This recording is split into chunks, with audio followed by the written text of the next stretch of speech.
Welcome to Biggest Spoilars, the destination for exclusive spoilers, latest updates.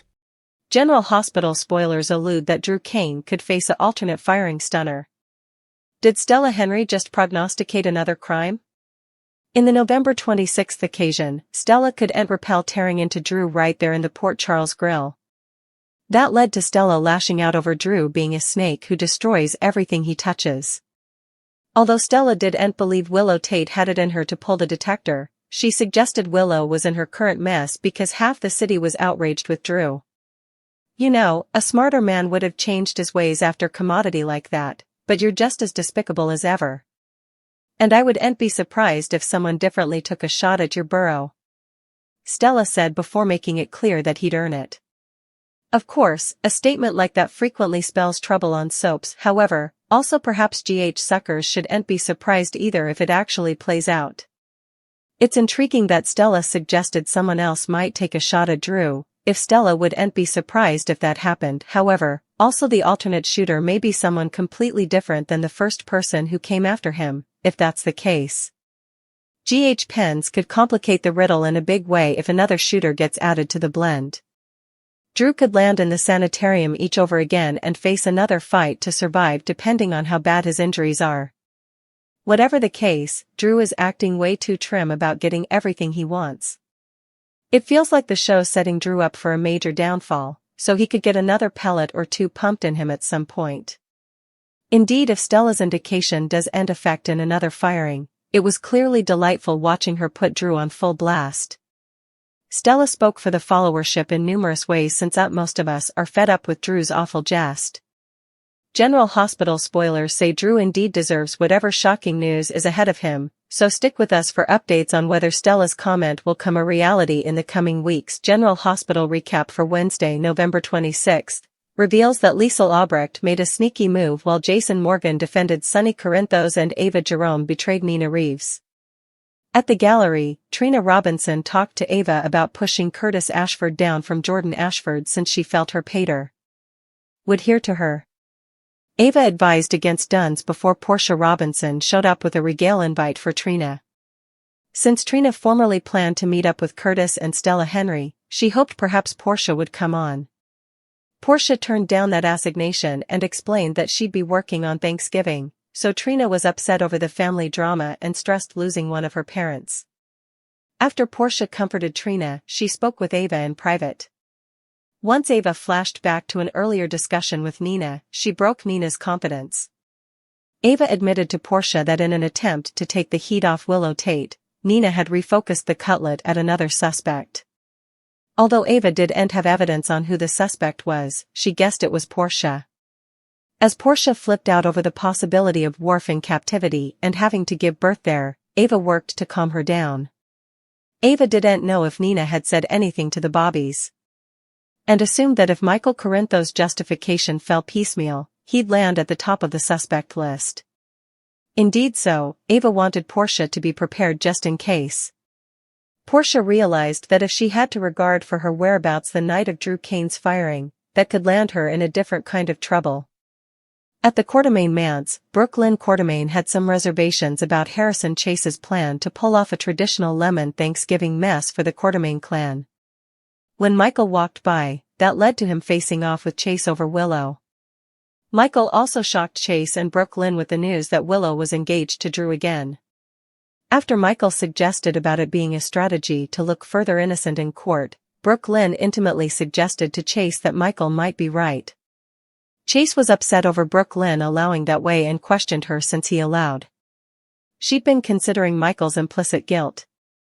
Brooke Lynn admitted she'd had a change of heart since Michael helped her take some big way forward with Giovanni Gio Palmieri, who called her mama. Chase softened toward Michael a bit after Brooke Lynn's positive Gio updates. Once Rocco Falconeri was out on bail, he caught up with Danny Morgan and Charlotte Cassadine upon his return home. Meanwhile, Lulu Spencer spoke to Jason outdoors and suggested about Sonny perhaps being tied to Professor Henry Hank Dalton's exposure. Jason assured Lulu that Sonny didn't have Dalton killed, so she bothered about the possibility of Dalton showing back over at some point. Still, Jason shifted the discussion to all the connections that could put Danny, Charlotte and Rocco in jeopardy. Lulu conceded that the kitties had targets on their tails and demanded to be kept safe. At the Port Charles Grill, Drew told Martin Gray about his small Thanksgiving marriage to Willow and convinced Martin to officiate. Martin was surprised over Willow agreeing to marry Drew again, but Drew claimed he always got what he wanted. Stella was there for regale with Curtis and gave Drew the stink eye until she eventually couldn't take it any longer. Once Stella stepped over to the bar and blew up at Drew, he suggested to Curtis that examinations could be restarted. Martin reminded Drew that he couldn't represent him if he went after Stella, but Drew comforted him. Curtis was a different story since Drew still believed he pulled the detector that night. Michael demanded to go down for the crime, but Drew suggested he'd find another way to make Curtis pay. At Drew's house, Albrecht showed up and admitted that although she wasn't happy about the marriage, Nina induced her to support Willow's decision. After Liesl steered Willow toward giving Nina another chance, she opened the door and let Nina in since she'd been staying in the auto. Nina made a tearful speech about missing Willow and pledged to support her for the rest of her life. Willow couldn't promise that she'd ever completely trust Nina again or that they'd be as close as they were ahead. That said, Willow missed Nina too and agreed to try rebuilding a relationship. It was decided that Nina would attend the marriage, so Liesl hugged her along with Willow and celebrated the family progress.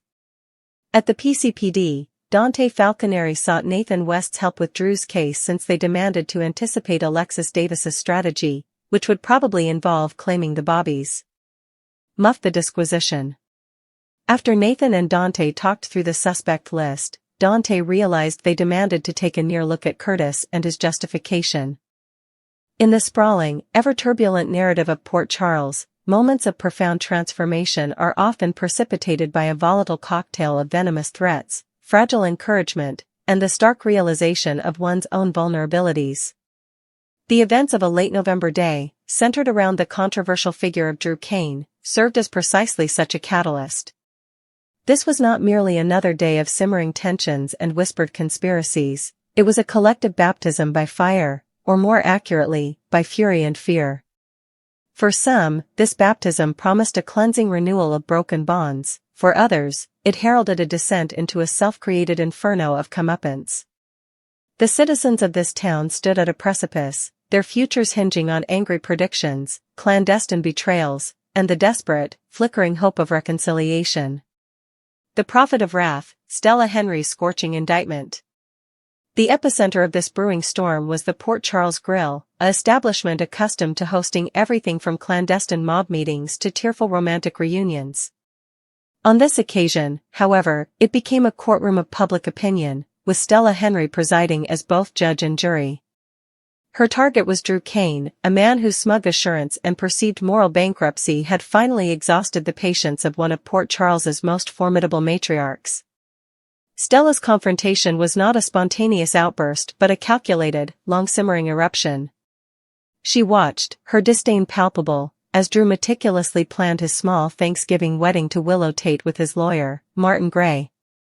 Drew's declaration to Martin that he always got what he wanted was the final straw, a testament to a man utterly blind to the trail of wreckage he left in his wake. Stella could no longer remain a silent witness.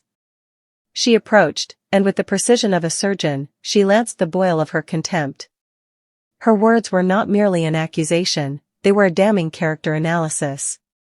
She labeled him a snake who destroys everything he touches, directly linking the current turmoil in Willow Tate's life to the toxic fallout of Drew's actions.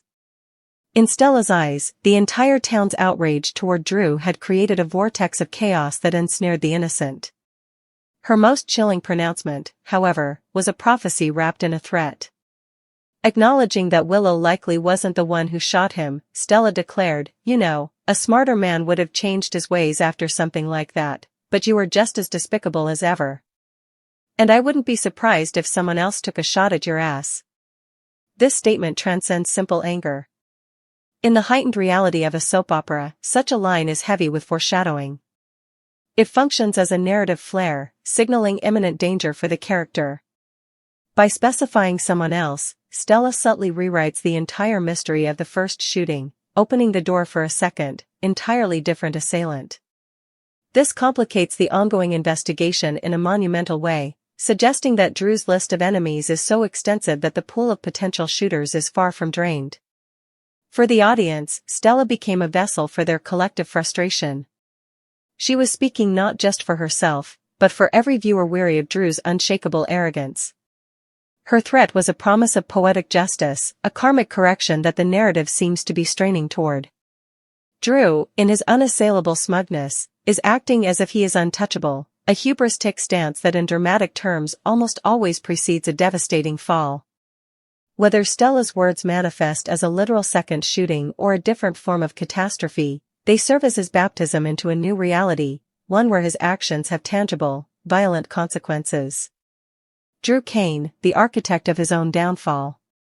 Drew's response to Stella's tirade was telling. Rather than show remorse or even defensive anger, he retreated further into his role as a puppet master. His quiet warning to Curtis, a hint that investigations could be reopened, was a thinly veiled threat, demonstrating that his primary mode of operation is manipulation and intimidation.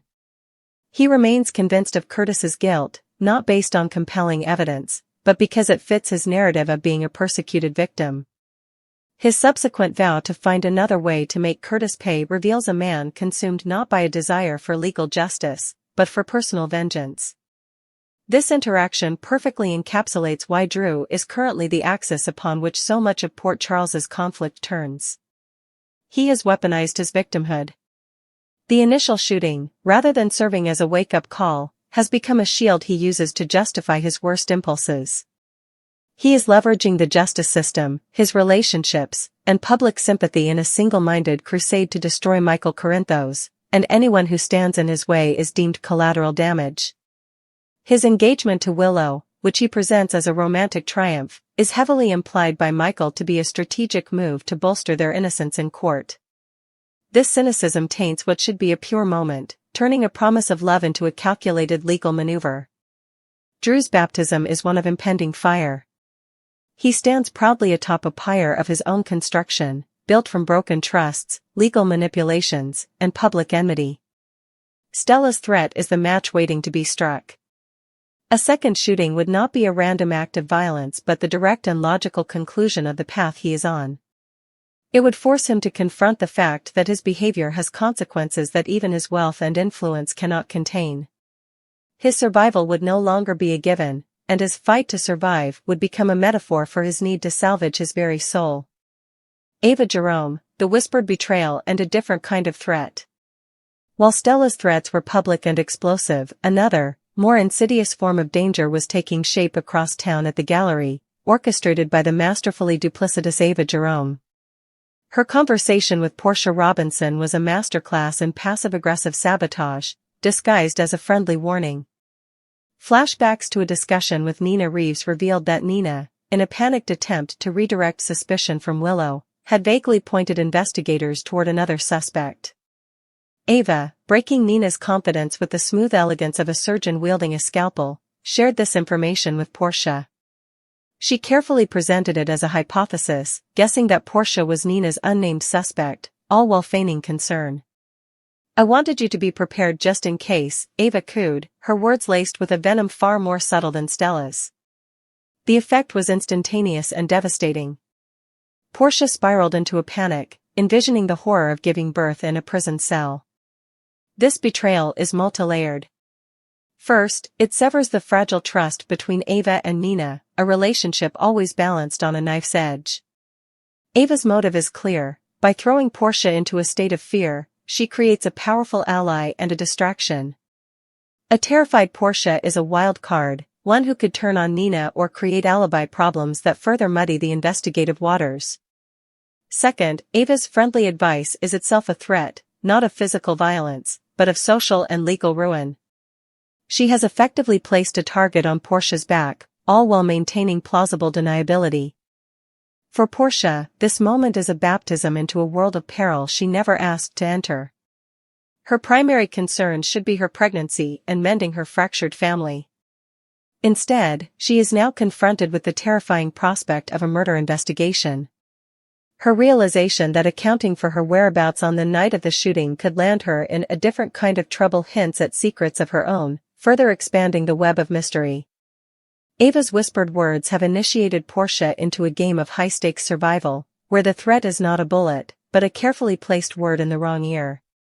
Fragile blossoms, the encouraging words of tentative reconciliation amidst the pervasive atmosphere of threat. A single storyline offered a counterpoint of fragile, hopeful encouragement, the emotional reunion between Willow Tate and her mother, Nina Reeves. This scene, orchestrated by the unlikely mediator Liesl Albrecht, was a baptism of tears and tentative forgiveness, a desperate grasp for normalcy in a maelstrom of chaos. The setting was Drew's home, but the emotional landscape belonged entirely to Willow and Nina. Liesl, despite her own misgivings about the wedding, served as the catalyst, first softening Willow's resolve and then physically opening the door to allow Nina inside. Nina's entrance was not one of entitlement, but of profound vulnerability. Her tearful speech, in which she confessed to missing her daughter and vowed to support her for the rest of her life, was stripped of her usual corporate armor. This was a mother, raw and pleading for a place in her child's life. Willow's response was beautifully measured and realistic. She could not offer full forgiveness or the promise of restoring their previous closeness. The wounds were too deep, the betrayals too significant. However, in a moment of profound emotional clarity, she admitted that she missed Nina, too. This simple admission was more powerful than any sweeping declaration of love. It was an acknowledgement of their shared, unbreakable bond, a foundation upon which they could begin the slow, painstaking work of rebuilding. This agreement to try, this decision to allow Nina to attend the wedding, represents the most potent, encouraging words of the entire narrative. In a town tearing itself apart with threats and vendettas, this was a conscious choice to move toward healing. The celebratory hug between Willow, Nina, and Liesl was a visual representation of a family baptizing itself in the waters of second chances. It is a fragile piece, one that could be shattered by the next revelation or the next manipulative move from Drew, but for a fleeting moment, it offered a beacon of hope. It proved that even in Port Charles, empathy is not entirely extinct. The rippling consequences, family, suspicion, and protective instincts. The repercussions of the central Drew Kane mystery rippled outwards, touching every corner of Port Charles and forcing other characters to define their loyalties and confront their fears. At the Quartermain mansion, the upcoming Thanksgiving holiday was overshadowed by the shocking news of Willow and Drew's engagement. The confrontation between Michael Corinthos and Harrison Chase highlighted the deep divisions the case has created. Michael's cynical take on the engagement as a legal strategy clashed with Chase's more romantic, or perhaps naive, worldview. Brooke Lynn's wavering perspective, initially suspecting Michael, then softening after he helped her relationship with Gio, demonstrates how fluid truth and loyalty are in this environment. The family unit, traditionally a source of strength, is being tested by external chaos. Meanwhile, a more ominous conversation unfolded between Lulu Spencer and Jason Morgan. Their discussion about the disappeared Professor Hank Dalton and Sonny Corinthos' potential involvement served as a reminder that the threats in Port Charles are not confined to a single shooting. Jason's assurance that Sonny wasn't a murderer was classic Jason, loyal, direct, and designed to quell fears. However, his swift pivot to the danger facing their children, Danny, Charlotte, and the recently bailed Rocco, was a sobering reality check. Jason's primary function is protection, and he correctly identified that the children, by their association to powerful, controversial figures, have targets on their backs. This subplot introduces a different kind of threat, one that raises the stakes exponentially. It's no longer just about punishing the guilty, but about shielding the innocent from the crossfire. Finally, at the PCPD, the professional investigation continued to gain traction. Dante Falconeri and Nathan West's strategy session showed the wheels of justice turning, albeit slowly. Their decision to re-examine Curtis Ashford's alibi, spurred by Drew's own insinuations, directly ties back to Stella's public outburst. Drew's threats have had the unintended consequence of redirecting police scrutiny toward the very man Stella was defending. This creates a tragic irony. Stella's defense of Curtis may have inadvertently placed him in greater legal jeopardy. Conclusion: a town on the brink.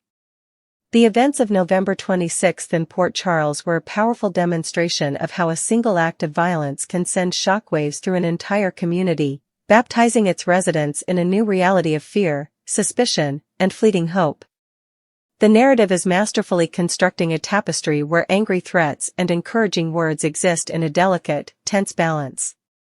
Stella Henry's prophetic fury hangs over Drew Kane like a storm cloud, promising a reckoning that feels both dramatically necessary and karmically just. Her words were not merely an insult, they were a roadmap for his potential downfall. In stark contrast, the painfully earned reconciliation between Willow and Nina offers a parallel path, one of forgiveness and the hard, quiet work of rebuilding. It is the heart struggling to beat within the body of a thriller.